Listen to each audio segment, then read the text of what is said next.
Good morning दोस्तों, स्वागत है आपका आज के मुख्य समाचारों में। जी हां दोस्तों, आपको यहां पर देखने को मिलेंगी सुबह से लेकर शाम तक की तमाम बड़ी खबरें, मुख्य समाचार, ब्रेकिंग न्यूज अपडेट्स के रूप में।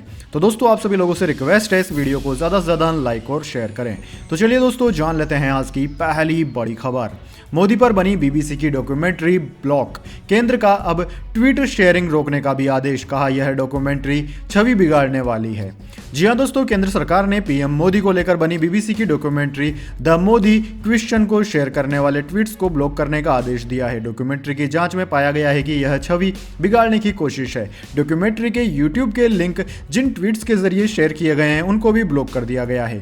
सूचना एवं प्रसारण मंत्रालय की ओर से यह निर्देश जारी किए गए हैं। मीडिया रिपोर्ट्स में सूत्रों के हवाले से यह जानकारी दी गई है। वहीं मंत्रालय ने कहा है कि बीबीसी ने इसे भारत में उपलब्ध नहीं कराया। कुछ यूट्यूब चैनल ने इसे अपलोड किया है। ऐसा लगता है कि भारत विरोधी एजेंडे को बढ़ावा देने के लिए इसे अपलोड किया गया है। दोस्तों, बताया जा रहा है कि यूट्यूब ने भी वीडियोस को फिर से अपने प्लेटफॉर्म पर अपलोड करने पर ब्लॉक करने का निर्देश दिया है। ट्विटर ने भी अन्य प्लेटफॉर्म्स पर वीडियो के लिंक वाले ट्वीट्स की पहचान करने और उन्हें ब्लॉक करने का निर्देश दिया है। इसके बाद दोस्तों, अगली बड़ी खबर। इंडियन ओलंपिक एसोसिएशन जांच कमेटी के मेंबर योगेश्वर दत्त का पहला इंटरव्यू, पहलवानों को एफआईआर भी करानी चाहिए, बहन बेटी से यौन उत्पीड़न हुआ तो कोर्ट सजा देगा। जी हां दोस्तों, भारतीय कुश्ती महासंघ के अध्यक्ष ब्रजभूषण शरण सिंह के खिलाफ लगाए गए आरोपों पर भारतीय ओलंपिक संघ आईओए ने जांच टीम गठित कर दी है। आईओए की 7 सदस्यों की जांच कमेटी के सबसे अहम सदस्य पहलवान योगेश्वर दत्त हैं।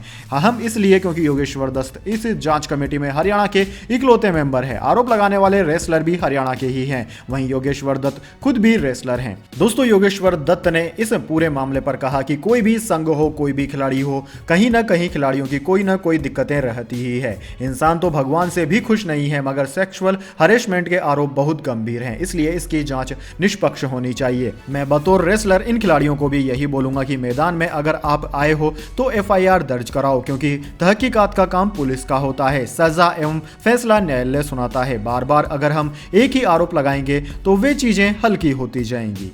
इसके बाद दोस्तों, अगली बड़ी खबर। नोरा फतेही के खिलाफ सुकेश चंद्रशेखर का नया लेटर, कहा दिन में करती थी 10 बार कॉल, जैकलीन के खिलाफ कर रही थी ब्रेन वॉश। जी हां दोस्तों, 200 करोड़ की ठगी के आरोपी सुकेश चंद्रशेखर ने एक और चिट्ठी मीडिया के नाम लिखी है, जिसमें उसने जांच पर सवाल खड़े किए हैं। साथ ही नोरा फतेही पर बयान बदलने से लेकर जैकलीन से जलन रखने जैसे आरोप लगाए। इस पत्र में सुकेश चंद्रशेखर ने नोरा से अपने रिलेशन के बारे में बताया है। उसने कहा है कि नोरा उसे दिन में 10 बार कॉल करती थी और जैकलीन फर्नांडिस के खिलाफ उसका ब्रेन वॉश करती थी।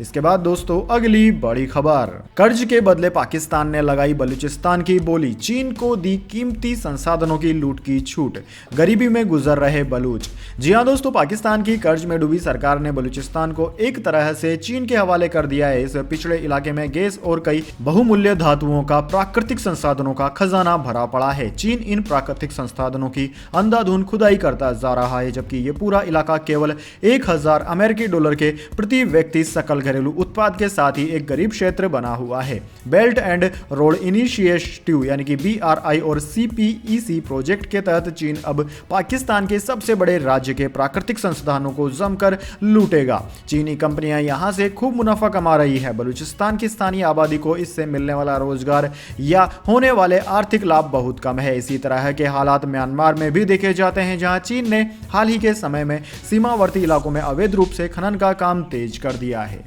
इसके बाद दोस्तों, अगली बड़ी खबर। उत्तर कोरिया से दोस्ती निभाने के चक्कर में शरणार्थियों को नहीं दे रहा वैक्सीन चीन, इलाज से भी किया इनकार। जी हां दोस्तों, अमेरिका स्थित radio network voice of America ने बताया कि चीन उत्तर कोरिया से आने वाले शरणार्थियों को कोविड टीके न देकर उनके साथ भेदभाव कर रहा है और इस तरह उनकी जान जोखिम में डाल रहा है। न्यूज एजेंसी ANI की एक रिपोर्ट के अनुसार चीन ने अपने कोविड प्रतिबंधों को हटाने के बाद भी उत्तर कोरिया के शरणार्थियों को उपचार प्रदान करने से इनकार कर दिया। पहचान प्रमाण की कमी के कारण शरणार्थियों को गंभीर कोविड लक्षणों का सामना करने पर भी उपचार प्रदान नहीं किया जा रहा है। इसके बाद दोस्तों, अगली बड़ी खबर। ब्रिटिश पीएम ने सीट बेल्ट नहीं पहना, 10,000 रुपए का जुर्माना। लॉकडाउन पार्टी पर भी फाइन लग चुका है। भारत में हुआ था पीएम की कार का चालान। जी हां दोस्तों, ब्रिटेन के प्रधानमंत्री ऋषि सुनक पर ट्रैफिक रूल्स तोड़ने के आरोप में 10,000 रुपए का जुर्माना लगाया गया है। लंकाशायर पुलिस ने शुक्रवार को पीएम सुनक के खिलाफ 100 पाउंड का चालान जारी किया। हालांकि सुनक 2 दिन पहले यानी कि गुरुवार को इस मामले में माफी मांग चुके हैं। यह दूसरी बार है जब सरकार में रहते हुए ऋषि सुनक पर जुर्माना लगाया गया है। जून 2020 में कोरोना लॉकडाउन के दौरान तत्कालीन प्रधानमंत्री बोरिस जॉनसन और उनकी पत्नी केरी के साथ पार्टी करने पर भी उन पर पेनल्टी लगाई गई थी। उस समय सुनक लॉकडाउन के नियम तोड़ते हुए डाउनिंग स्ट्रीट में एक बर्थडे पार्टी में शामिल हुए थे। दोस्तों, भारत में भी एक बार प्रधानमंत्री की कार का चालान किया जा चुका है। यह एकमात्र वाकया 1982 का है। तब देश की पहली महिला आईपीएस ऑफिसर किरण बेदी दिल्ली में ट्रैफिक डीसीपी थी। उस समय एशियाई खेल शुरू होने वाले थे। तभी कनॉट पैलेस के आउटर सर्किल के पास मिंटो ब्रिज एरिया में इंदिरा गांधी की कार आई। कार का ड्राइवर नियमों से हटकर कार को पार्क कर रहा था। इसके बाद दोस्तों अगली बड़ी खबर, इस्तीफा देना तो दूर की बात, यूपी में कुश्ती टूर्नामेंट के चीफ गेस्ट बने ब्रजभूषण, स्वागत में बिछे अधिकारी। जी हां दोस्तों, भारतीय कुश्ती महासंघ के अध्यक्ष ब्रजभूषण सिंह, जिन पर महिला पहलवानों के यौन उत्पीड़न व डराने धमकाने का आरोप है, उन्हें जांच समिति द्वारा अपनी रिपोर्ट सौंपने तक पद छोड़ने के लिए कहा गया है। मगर इसके बावजूद ब्रजभूषण शनिवार को उत्तर प्रदेश के गोंडा में शुरू हुए प्रमुख कुश्ती प्रतियोगिता कार्यक्रम में मुख्य अतिथि बने। दोस्तों, आपकी जानकारी के लिए बता दें, ब्रजभूषण शरण सिंह उत्तर प्रदेश के कोसरगंज के लोकसभा क्षेत्र के बीजेपी के सांसद भी हैं। अब तक वह 6 बार सांसद चुने जा चुके हैं, क्योंकि वह भारतीय कुश्ती महासंघ के अध्यक्ष हैं, जहां उन पर गंभीर आरोप लगाए गए हैं और उनके खिलाफ देश के 200 से ज्यादा पहलवान 3 दिनों से दिल्ली में जंतर मंतर पर प्रदर्शन कर रहे थे। प्रदर्शनकारी पहलवानों का साफ कहना है कि ब्रजभूषण सिंह को डब्ल्यूएफआई से हटाया जाए और इकाई को भी भंग कर दिया जाए, मगर ब्रजभूषण सिंह ने इस्तीफा देने से इनकार कर दिया है। वहीं दोस्तों, शनिवार को ब्रजभूषण सिंह ने गोंडा के नंदिनी नगर स्टेडियम में शुरू हुए senior open national ranking tournament का उद्घाटन किया। मंच पर ले जाने से पहले अधिकारियों ने उनका स्वागत किया और माल्यार्पण भी किया। ब्रजभूषण वहां चल रहे मैचों को देखते हुए नजर आए। इसके बाद दोस्तों अगली बड़ी खबर, तेज आवाज में हो रही थी अजान, हरिद्वार में 7 मस्जिदों पर लगा जुर्माना। मौलाना बोले डीजे पर तो नहीं लगा। जी हां दोस्तों, उत्तराखंड के हरिद्वार प्रशासन ने 7 मस्जिदों पर ध्वनि प्रदूषण को लेकर जुर्माना लगाया है। इसे जमीयत उलमा उत्तराखंड के अध्यक्ष मौलाना मोहम्मद आरिफ ने ध्रुवीकरण वाला फैसला बताया। वहीं प्रशासन ने कहा कि तेज आवाज में लाउड स्पीकर बजाया जा रहा था। हरिद्वार के पादरी पुलिस स्टेशन में पड़ने वाले कई एरिया की मस्जिदों को कहा गया था कि वो लाउड स्पीकर में कम आवाज में अजान करे। एसडीएम पूरन सिंह ने कहा कि इसका पालन नहीं किया गया, इसलिए मस्जिदों पर 5,000 रुपए का जुर्माना लगाया गया है। साथ ही 2 मस्जिदों को चेतावनी दी गई है, अगर वो भी नहीं मानते हैं तो उन पर भी ऐसी ही कार्रवाई की जाएगी। इसके बाद दोस्तों अगली बड़ी खबर, रूस से गोवा आ रही फ्लाइट में बम की धमकी, सुरक्षा कारणों से उज्बेकिस्तान डाइवर्ट, 238 पैसेंजर्स और 7 क्रू मेंबर्स थे सवार। जी हां दोस्तों, बम की धमकी के बाद रूस से गोवा आ रही चार्टर्ड फ्लाइट को शनिवार सुबह उज्बेकिस्तान डाइवर्ट किया गया। पुलिस के मुताबिक अजूर एयर की फ्लाइट ने रूस के पर्म इंटरनेशनल एयरपोर्ट से गोवा के लिए उड़ान भरी थी। गोवा के सीनियर पुलिस अधिकारी ने बताया कि रात करीब 12:30 पर डाबोलिम एयरपोर्ट के डायरेक्टर के पास मेल भेजा गया था। इसमें लिखा गया था कि प्लेन में एक बम प्लांट किया गया है। अधिकारी के मुताबिक प्लेन में बम होने का मेल मिलते ही इसे भारत के एयर स्पेस में घुसने से पहले ही डाइवर्ट कर दिया गया था। यह फ्लाइट डोबोलिन एयरपोर्ट पर सुबह 4:15 पर पहुंचने वाली थी। वहीं डाइवर्ट किए जाने के बाद इसने 4:30 बजे उज्बेकिस्तान में लैंड किया। प्लेन में 238 पैसेंजर्स और 7 क्रू मेंबर्स सवार थे। यात्रियों में 2 नवजात और 7 क्रू मेंबर्स होने की जानकारी भी मिली है। इसके बाद दोस्तों अगली बड़ी खबर, भारत ने नंबर 1 न्यूजीलैंड को 8 विकेट से धोया, घर में लगातार 7वीं वनडे सीरीज भी जीती। जी हां दोस्तों, मोहम्मद शमी की अगुवाई में बेहतरीन गेंदबाजी के दम पर भारत ने पहले न्यूजीलैंड को 108 रन पर समेटा। फिर रोहित शर्मा और शुभमन गिल ने शानदार बल्लेबाजी करके टीम को 8 विकेट से बड़ी जीत दिला दी। इसी के साथ टीम इंडिया ने साल 2023 की लगातार तीसरी सीरीज भी जीत ली है। दोस्तों दूसरा वनडे जीतकर सीरीज में भारतीय टीम ने 2-0 की अजय बढ़त बना ली है। इससे पहले भारत ने 2023 में श्रीलंका के खिलाफ टी20 और वनडे सीरीज भी जीती है। न्यूजीलैंड के खिलाफ भारत का घर में प्रदर्शन शानदार जारी है। उसने लगातार 7वीं द्विपक्षीय वनडे सीरीज जीती। यह भारत में दोनों टीमों के बीच 7वीं सीरीज भी है, यानी कि टीम इंडिया ने कोई सीरीज अभी तक नहीं गंवाई है। सीरीज का तीसरा और अंतिम वनडे मुकाबला 24 जनवरी को इंदौर में खेला जाना है। न्यूजीलैंड वनडे की नंबर 1 टीम है, लेकिन मौजूदा सीरीज में उसका प्रदर्शन अच्छा नहीं रहा। इसके बाद दोस्तों अगली बड़ी खबर, राम रहीम पैरोल पर आया बाहर, सीएम खट्टर बोले मुझे जानकारी नहीं। जी हां दोस्तों, हरियाणा के मुख्यमंत्री मनोहर लाल खट्टर ने डेरा सच्चा सौदा प्रमुख गुरमीत राम रहीम सिंह को 40 दिन की पैरोल मिलने पर कहा कि मुझे इसकी जानकारी नहीं है। हरियाणा के मुख्यमंत्री मनोहर लाल खट्टर ने शनिवार को कहा कि हमें नहीं पता कि डेरा सच्चा सौदा प्रमुख गुरमीत राम रहीम सिंह को 40 दिन की पैरोल मिली है। पैरोल मिली भी है तो पूरी प्रक्रिया का पालन करने पर ही मिली होगी और यह उनका अधिकार है। मैं इस मामले में हस्तक्षेप नहीं करूंगा। दोस्तों, आपकी जानकारी के लिए बता दें, डेरा सच्चा सौदा प्रमुख गुरमीत राम रहीम सिंह को शुक्रवार को फिर 40 दिन की पैरोल दे दी गई। अपनी 2 शिष्याओं के साथ बलात्कार के आरोप में 20 साल की सजा काट रहे राम रहीम को 3 महीने पहले भी 40 दिन की पैरोल दी गई थी। इसी को लेकर विवाद बढ़ गया है। इसके बाद दोस्तों, अगली बड़ी खबर, सीएम शिंदे ने शरद पवार की तारीफ में कही बड़ी बात। मंच पर मौजूद थे एनसीपी प्रमुख। जी हां दोस्तों, महाराष्ट्र के मुख्यमंत्री एकनाथ शिंदे ने राष्ट्रवादी कांग्रेस पार्टी राकपा के प्रमुख शरद पवार की प्रशंसा करते हुए शनिवार को कहा कि सहकारी क्षेत्र में उनके योगदान को नजरअंदाज नहीं किया जा सकता। एकनाथ शिंदे ने पुणे में वसंत दादा शुगर इंस्टीट्यूट की 46वीं वार्षिक आम बैठक में यह बात कही। इस मौके पर शरद पवार भी उनके साथ मंच पर मौजूद थे। शरद पवार वीएसआई के अध्यक्ष थे। मुख्यमंत्री ने कहा कि शरद पवार राज्य और राष्ट्रीय स्तर के एक अनुभवी नेता हैं। सहकारी क्षेत्र में उनका योगदान बहुत बड़ा है और इसे नजरअंदाज नहीं किया जा सकता। उन्होंने कहा कि लोगों के हित में और राज्य के कल्याण के लिए जो भी सत्ता में है, पवार मार्गदर्शन और सुझावों के लिए हमेशा उपलब्ध रहते हैं। इसके बाद दोस्तों, अगली बड़ी खबर, उत्तर भारत में बदलेगा मौसम का मिजाज। दिल्ली समेत इन राज्यों में होगी बारिश। जी हां दोस्तों, राष्ट्रीय राजधानी दिल्ली समेत उत्तर भारत से कड़ाके की ठंड कुछ दिनों से नहीं पड़ रही। ज्यादातर राज्यों में न्यूनतम तापमान 10 डिग्री सेल्सियस से अधिक हो गया है, लेकिन मौसम विभाग ने आने वाले दिनों में मौसम का मिजाज बदलने की चेतावनी दी है। मौसम विभाग ने शनिवार को पूर्वानुमान जताया है कि अगले हफ्ते से उत्तर भारत के कई राज्यों में बारिश की संभावना है। मौसम विभाग की वैज्ञानिक डॉक्टर सोमा सेन राय ने कहा कि आगामी वेस्टर्न डिस्टर्बेंस के बीच उत्तर भारत क्षेत्र में मौसम की तीव्र स्थिति देखने को मिल सकती है। वहीं पश्चिम हिमालय क्षेत्र में हम ठंड के मौसम की उम्मीद कर रहे हैं। उन्होंने आगे बताया कि ठंड का मौसम 23 जनवरी से शुरू होगा। यह 24 जनवरी तक आसपास के मैदानी इलाकों में प्रभावित करना शुरू कर देगा और 25 जनवरी तक जारी रहेगा। वहीं 24-25 जनवरी के बीच जम्मू कश्मीर, हिमाचल प्रदेश, उत्तराखंड में भारी बारिश के आसार हैं। मौसम विभाग ने बताया कि दिल्ली में 24 से 26 जनवरी तक हल्की बारिश हो सकती है, जबकि आसमान में बादल छाए रहेंगे। इसके बाद दोस्तों, अगली बड़ी खबर, राहुल गांधी की यात्रा को लेकर हाई अलर्ट के बीच जम्मू कश्मीर में 2 विस्फोट, 6 लोग हुए घायल।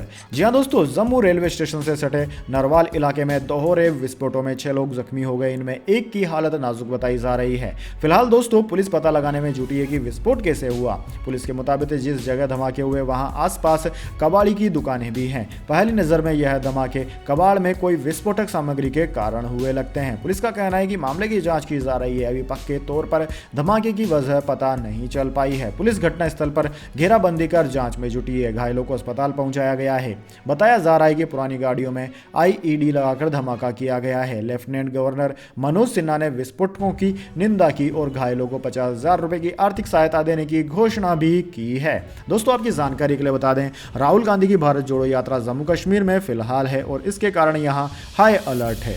इसके बाद दोस्तों, अगली बड़ी खबर, कंगना राणावत ने खत्म की इमरजेंसी की शूटिंग। अपनी प्रॉपर्टी को गिरवी रखकर एक्ट्रेस ने फिल्म को किया पूरा। जी हां दोस्तों, बॉलीवुड अभिनेत्री कंगना राणावत अपनी फिल्म इमरजेंसी को लेकर सुर्खियों में है। उन्होंने इस फिल्म की शूटिंग को पूरा कर लिया।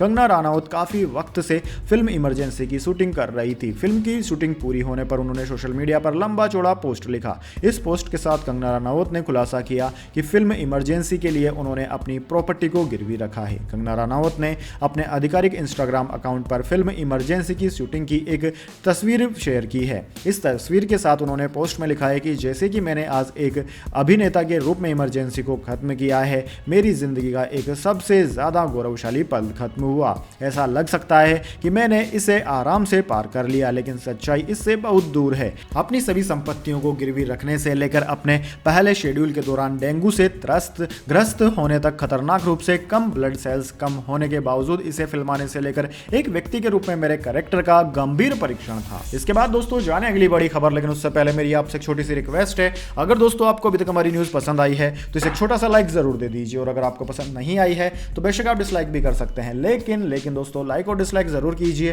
क्योंकि दोस्तों यही हमारी मेहनत का फल होता है और इसी से हमें पता चलता है कि आपको हमारी वीडियोस पसंद आ रही है या नहीं। तो चलिए दोस्तों जान लेते हैं आज की अगली बड़ी खबर। सोशल मीडिया इन्फ्लुएंसर्स के लिए गाइडलाइन जारी, भ्रामक विज्ञापन दिखाने पर लगेगा 10 से 50 लाख रुपए तक का जुर्माना।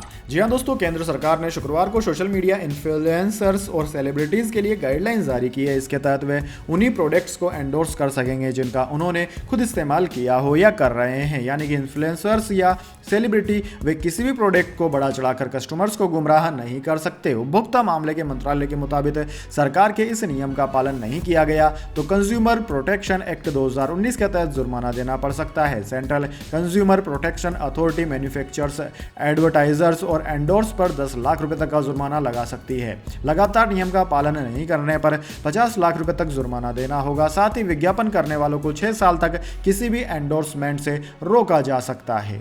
इसके बाद दोस्तों अगली बड़ी खबर, स्वाति मालीवाल बोली मुझसे छेड़छाड़ का वीडियो सही, कहा पहले भी छेड़छाड़ कर चुका है यह ड्राइवर। बीजेपी सांसद मनोज तिवारी ने उठाया था सवाल।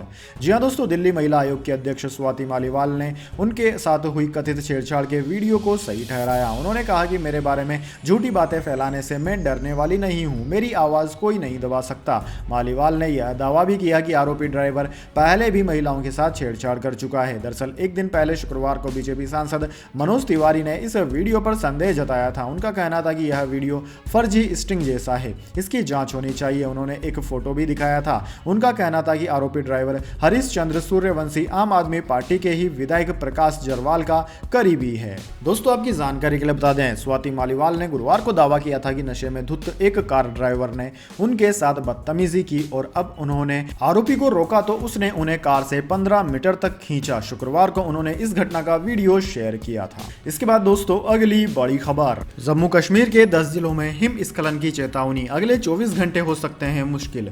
जी हां दोस्तों, जम्मू कश्मीर के 10 जिलों में हिमस्खलन की चेतावनी जारी की गई है। जम्मू कश्मीर के 10 जिलों में अगले 24 घंटे के लिए यह चेतावनी जारी की गई है। जम्मू कश्मीर आपदा प्रबंधन प्राधिकरण ने कहा है कि अगले 24 घंटे में मध्यम खतरे के स्तर के साथ हिमस्खलन गादरबल जिले में 2500 मीटर से ऊपर होने की आशंका जताई गई है। अगले 24 घंटे में अनंतनाग, बांदीपुर, बारामूला, डोडा, किश्तवाड़ा, कुलगाम, कुपवाड़ा, पुंछ और रामबन जिलों में 2500 मीटर के ऊपर हिमस्खलन होने की आशंका है। इन क्षेत्रों में रहने वाले लोगों को सावधानी बरतने और हिमस्खलन संभावित क्षेत्रों में जाने से बचने की सलाह दी गई है। इसके बाद दोस्तों अगली बड़ी खबर, आईसीआईसीआई बैंक Q3 रिजल्ट्स, दिसंबर तिमाही में मुनाफा 34.2% बढ़कर 8,312 करोड़, असेट क्वालिटी में मामूली सुधार। जी हां दोस्तों, देश के बड़े प्राइवेट बैंक आईसीआईसीआई बैंक ने अक्टूबर दिसंबर तिमाही के नतीजे जारी कर दिए हैं। दिसंबर तिमाही में आईसीआईसीआई बैंक मजबूत नतीजे घोषित कर रहा है। चालू वित्त वर्ष की तीसरी तिमाही में बैंक का मुनाफा 34.2% बढ़कर 8,312 करोड़ रुपए रहा। एक साल पहले की समान तिमाही में बैंक का नेट प्रॉफिट 6,194 करोड़ रुपए रहा था। पिछली तिमाही में ब्याज आय बढ़ने से उसके प्रॉफिट में बढ़ोतरी हुई। बैंक का नेट इंटरेस्ट मार्जिन भी एक साल पहले 3.96% से सुधरकर पिछली तिमाही में 4.65% हो गया। इसके बाद दोस्तों अगली बड़ी खबर, सचिन पायलट को कोरोना गद्दार कहने पर थरूर का तंज, गहलोत के लिए कहा सोच समझकर बोलें, राजनीति के कारण रोमांस पर लिखने का समय नहीं मिल रहा। जी हां दोस्तों, पूर्व डिप्टी सीएम सचिन पायलट को नकारा, निकम्मा, गद्दार, कोरोना कहने पर सांसद शशि थरूर ने सीएम अशोक गहलोत को नसीहत दी है। उन्होंने कहा है कि जब हम अपने साथियों के बारे में बोल रहे हैं तो सोच समझकर बोलना चाहिए। मैंने विरोधियों को भी ऐसे शब्द नहीं कहे। थरूर शनिवार को जयपुर लिटरेचर फेस्टिवल में गहलोत की ओर से पायलट को गद्दार और कोरोना कहने को लेकर पूछे गए सवाल का जवाब दे रहे थे। उन्होंने कहा कि मुझे राजनीति में 14 साल का वक्त हो गया है। मैंने किसी के बारे में कभी भी ऐसा कुछ कहने या उकसाने की कोशिश नहीं की। मैं राजनीति में कभी भी कीचड़ कुश्ती नहीं करना चाहता। यही सोचकर मैंने काफी मुद्दों को अवॉइड किया। थरूर ने कहा कि मैं अपने साथियों से यही गुजारिश करना चाहता हूं कि अपने ही भाई बहनों के बारे में ऐसा कहना अच्छा नहीं है। हमें अपने मतभेदों को मिटाने की कोशिश करनी चाहिए। लोगों के अलग अलग विचार भी हो सकते हैं, इसे कहने के दूसरे तरीके भी हो सकते हैं। मैं भी चाहूंगा कि पार्टी के अंदर हमें एक दूसरे से प्रेम से रहना चाहिए। मैंने अपने विरोधियों को भी ऐसे शब्द नहीं कहे हैं। दोस्तों आपकी जानकारी के लिए बता दें, थरूर ने कहा है कि हमारे हमारे देश में कोई भी पार्टी हो उसके अंदर सबकी एक जैसी राय नहीं होती। बीजेपी में भी हर विषय पर हर व्यक्ति की एक ही राय नहीं है। मेरा मानना है कि लोकतंत्र में दो लोगों की राय में फर्क हो सकता है। अगर आपकी विचारधारा एक है और आप एक ही मकसद के लिए लड़ रहे हैं तो अंत में कौन लीड करेगा यह तो पार्टी को तय करना ही पड़ेगा। तो दोस्तों यह इतिहास की तमाम बड़ी खबरें। इसके बाद दोस्तों बारी आती है आज के माइंड क्विज क्वेश्चन की। जी हाँ दोस्तों, एक आसान से सवाल का जवाब देकर आप जीत सकते हैं एक अमेजिंग सरप्राइज गिफ्ट हमारे यूट्यूब चैनल की ओर से। तो दोस्तों आज का सवाल आपकी स्क्रीन पर आ चुका है। प्रधानमंत्री नरेंद्र मोदी कौन सी लोकसभा सीट से सांसद बने हुए हैं? जी हाँ दोस्तों, अगर आप जानते हैं कि प्रधानमंत्री जी कौन सी लोकसभा सीट से चुनाव जीते हैं तो जल्दी से उनका नाम, उस सीट का नाम कमेंट बॉक्स में लिख दीजिएगा। दोस्तों आपका जवाब होता है एकदम सही और आप चुने जाते हैं लकी विजेता के रूप में। तो आपको मिल सकता है एक अमेजिंग सरप्राइज गिफ्ट हमारे यूट्यूब चैनल की ओर से। तो दोस्तों जल्दी से अपना उत्तर कमेंट बॉक्स में लिख दीजिए, वीडियो को लाइक कर लीजिए और चैनल को सब्सक्राइब करके बेल आइकन भी दबा लीजिए। धन्यवाद। वंदे मातरम। जय हिंद, जय भारत।